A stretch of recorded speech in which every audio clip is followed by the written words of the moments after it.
Hello everyone, Kasat सर्व मजेत ना. सो आज होते मी घरी, म्हणजेच मी सुट्टी मारली होती ऑफिसला, कारण की माझी तब्येत ठीक नव्हती. बाहेर बघितलं काय मस्त आहे की पाऊस पडत होता. मग मी गेले होते आजीकडे. घरी एकटं राहण्यापेक्षा आजीकडे गेलेलं परवडतं.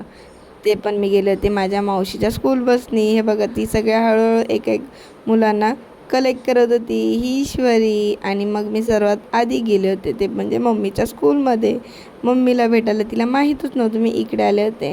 आणि मग मी गेले होते संध्याकाळी पानत्री या शॉपमध्ये, कारण की तिथे मला घ्यायची होती छत्री. मला ऑफिसला जाण्यासाठी तर लागेलच ना, म्हणून मग छत्रीची थोडीशी शॉपिंग माझ्यासाठी मम्मीसाठी असं. आणि हा होता आजचा माझा न्यू लुक. कसा वाटला तुम्हालाही कमेंटमध्ये नक्की सांगा.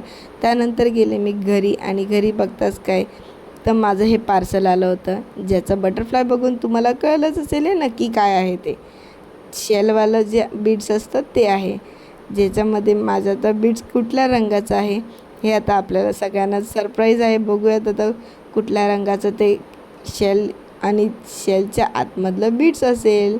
सो ह्याच्यामध्ये खूप असं पाणी पाणीचं नुसतं, ज्याचा खूप असा वियर्ड असा वास येत होता. आता त्याचा हळूहळू मी प्रयत्न करते. बघूया ते कसं ओपन होतं आहे का क्रॅक होतं आहे. ते हळूहळू प्रयत्न करता करता थोडीफार मम्मीसुद्धा मदत केली, आणि ते थोडंफार मम्मीने उघडूनही दिलं मला. आणि मग त्याच्यानंतर ते ओपन होतच नव्हतं. थोडं ते ओपन होता होता ते एवढं डेंजर होतं की ते क्रॅक होत चाललं होतं मध्ये. आणि ते क्रॅक होत होतं जसं की जेणेकरून ते अजून एकदम घट्ट असं ते क्लोज होत होतं. त्याला काय करू, काय कसं ओपन करायचं त्याचं काही एक आयडिया नव्हती.